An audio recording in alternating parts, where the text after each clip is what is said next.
और वफाकी वज़ीर दाखिला मोहसिन नकवी की जानिब से दौरा ईरान ऐसे में मशहद इंटरनेशनल एयरपोर्ट पर वज़ीर दाखिला का ज़बरदस्त इस्तकबाल किया गया है। सूबा खुरासान के गवर्नर ने वज़ीर दाखिला मोहसिन नकवी का खैर मकदम किया है।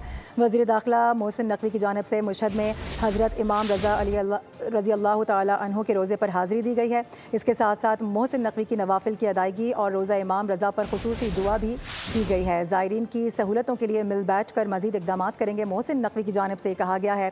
आपको अपडेट कर दें इस हवाले से कि वफाकी वज़ीर दाखिला मोहसिन नकवी की जानिब से ईरान का दौरा किया गया।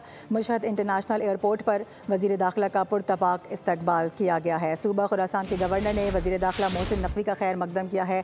इसके साथ साथ बताया जा रहा है कि हाज़िरी दी गई है वज़ीर दाखिला की जानिब से मशहद में हज़रत इमाम रज़ा रज़ी अल्लाह तआला अन्हु के रोज़े पर। इसके साथ साथ मोहसिन नकवी की नवाफिल की अदायगी और रोज़ा इमाम रज़ा पर खुसूसी दुआ भी की गई है।